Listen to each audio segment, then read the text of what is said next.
Salam sejahtera, terima kasih karena bersama dengan saya di Nazilin Unity Channel. Sekali lagi, Akmal Saleh habis kantoi. Kali ini, dia sendiri dapat malu. Akmal Saleh, mana suara pertahanan presiden engkau? Tanya bekas prajurit.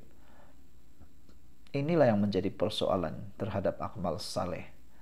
Beliau seakan-akan membuat perkara yang menguntungkan Perikatan Nasional.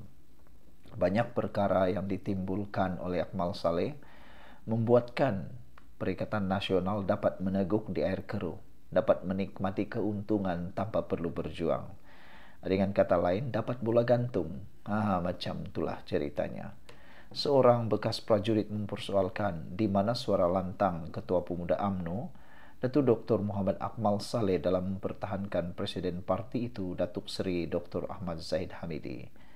Major Besar Razali Zakaria dalam satu program dialog meluahkan rasa tidak puas hati melihat perangai Akmal yang berarak bersama pembangkang berhubung isu bendera terbalik di Pulau Pinang.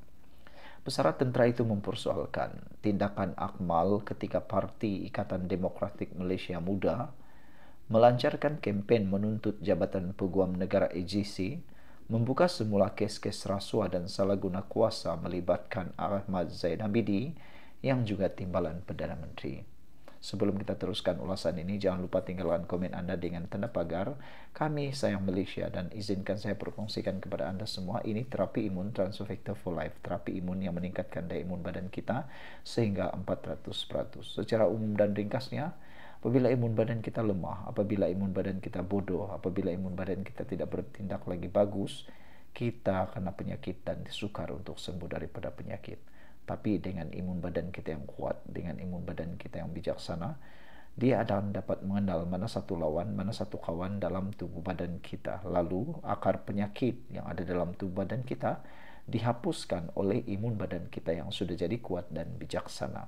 Cepat dapatkan produk yang hebat ini melalui nomor telepon saya yang tertera, dan produk ini lulus KKM, diperakui oleh dokter-dokter di seluruh dunia, halal, dan juga penemuan paling bersejarah dalam abad kedokteran di dunia.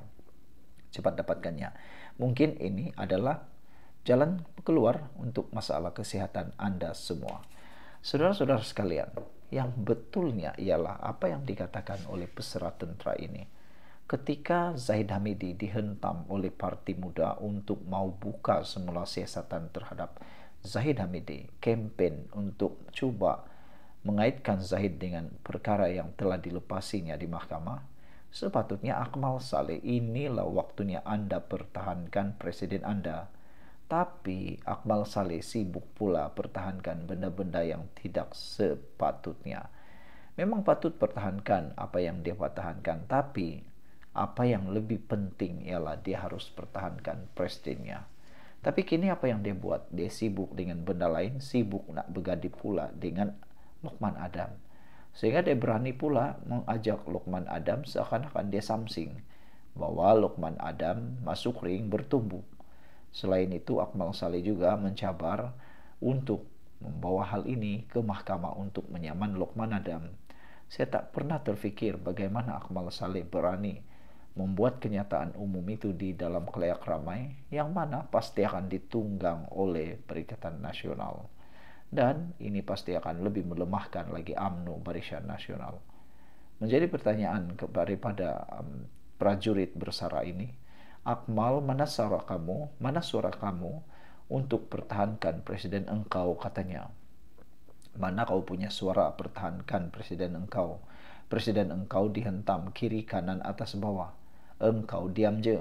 Kalau isu bendera berarak dengan Hilman, join pula dengan PAS, konon-konon pejuang Melayu, tegas beliau. Minggu lalu, Dr. Akmal mengetuai lebih 300 individu daripada UMNO Bersatu dan PAS mengadakan satu himpunan berhubung isu bendera terbalik di Pulau Pinang.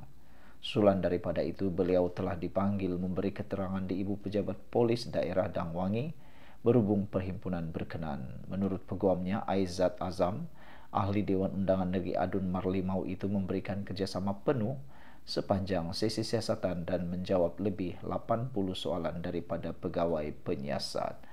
Sekian dulu untuk kali ini. Jangan lupa tinggalkan komen Anda, tekan butang subscribe. Bye-bye. Salam sejahtera, terima kasih karena bersama dengan saya di Nazilin Unity Channel. Kes Zara di Sabah makin memuncak. Sukar untuk mau mengubah lagi apa yang sudah berlaku. Dan lebih teruk lagi, lebih ramai rakyat yang percaya kepada spekulasi daripada berita yang benar. Sekarang ini spekulasi seakan-akan bermaharajalela. Apa saja yang disampaikan kini sudah tidak mempan lagi.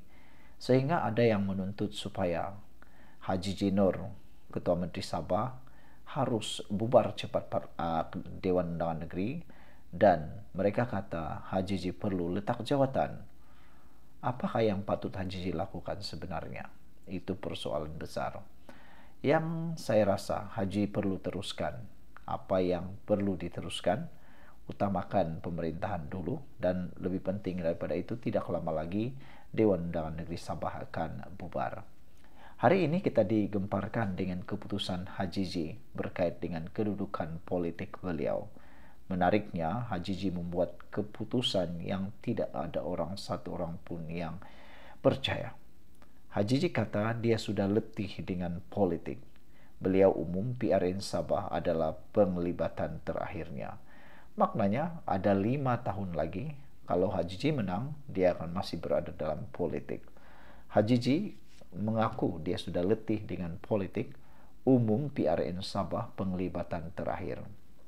Ketua Menteri Sabah Haji Jinur mengumumkan bahwa pilihan raya negeri PRN Sabah ke-17 akan datang merupakan penglibatan terakhirnya dalam dunia politik. Menurut The Borneo Post, kenyataan itu dibuat pengerusi Gabungan Rakyat Sabah berusia 70 tahun itu dalam satu majelis yang diadakan di Tuaran Sabah semalam, menandakan penamat kepada kerja politiknya yang telah berlangsung lebih 3 dekad. Sebenarnya saya amat letih dengan politik. Saya sudah tua walaupun hati masih muda, kata Haji Ji. Sebelum kita teruskan ulasan ini, jangan lupa tinggalkan komen Anda dengan tanda pagar Kami Sayang Malaysia. Tapi sebelum itu, saya kongsikan dulu dengan Anda semua. Ini terapi imun Transfer Factor for Life, terapi imun yang meningkatkan daya imun badan kita sehingga 400%. Secara umum dan ringkasnya, kita kena penyakit karena imun badan kita yang lemah. Kita kena penyakit karena imun badan kita yang tidak kuat. Kita juga sukar untuk sembuh dari penyakit apabila imun badan kita jadi bodoh. Imun bodoh juga menyerang diri kita sendiri. Tetapi dengan imun badan kita yang diajar menjadi bijaksana oleh terapi imun ini, maka ia mengenal mana satu lawan, mana satu kawan dalam tubuh badan kita. Lalu, imun badan itulah yang bertindak menghapuskan semua akar penyakit yang ada dalam tubuh badan kita. Lalu apa jadi? Kita sembuh daripada penyakit. Cepat dapatkan produk yang hebat ini melalui nomor telepon saya yang tertera. Dapatkannya melalui nomor telepon itu. Dan produk ini lulus KKM, diperakui oleh dokter-dokter di seluruh dunia dan juga halal. Kalau ini adalah kali kedua atau kali pertama Anda menontonnya, mungkin ini adalah jawaban jalan yang Tuhan sediakan untuk Anda untuk lepas daripada masalah kesehatan Anda. Dapatkannya sekarang. Saudara-saudara sekalian, menurut Haji Ji lagi, separuh daripada hidupnya telah dihabiskan sebagai wakil rakyat selama 35 tahun. Sekarang saya berumur 70 tahun, kata ahli Dewan Undangan Negeri 8 Penggal itu. Haji Ji yang mengetuai Gabungan Rakyat Sabah JRS dan juga merupakan Presiden Parti Gagasan Rakyat Sabah Gagasan berkata, dia juga telah memaklumkan keputusannya itu kepada pengundi di kawasan Sulaman. Ahli politik kelahiran Tuaran itu pernah berkhidmat sebagai pejabat awam sebelum menyertai politik pada tahun 1990 melalui Parti Pertubuhan Kebangsaan Sabah Bersatu USNO yang telah dibubarkan. Selepas pembubaran USNO, Haji Ji menyertai UMNO pada tahun 1994. Selepas kejatuhan BN pada tahun 2020, Haji Ji mengetuai kumpulan bekas pemimpin UMNO Sabah menyertai Bersatu. 2 tahun kemudian, selepas pilihan raya umum PRU ke-15, Haji Ji sekali lagi mengetuai satu lagi peralihan kuasa dan kali ini keluar dari Bersatu dan menumbuhkan Gagasan. Menurut The Borneo Post, pengumuman persaraan Haji Ji itu hadir ketika JRS sedang mempertimbangkan untuk memasukkan 2 penggal bagi jawatan Ketua Menteri dalam manifesto pilihan rayanya. Hajiji yang dikaitkan dengan skandal rasuah lesen pelombongan di Sabah bersama lebih sedozen wakil rakyat JRS lain berkata sudah tiba masanya untuk menyerahkan kepimpinan kepada barisan pemuda-muda.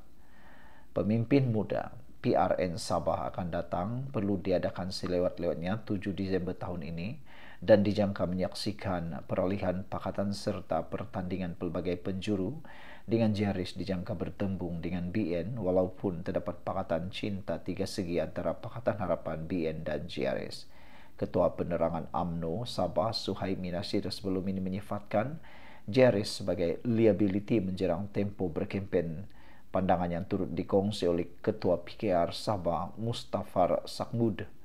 The Borneo Post turut melaporkan bahawa Hajiji menyorot mengenai pendidikan dan pembangunan modal insan di bawah pelan pembangunan Sabah Maju Jaya SMJ.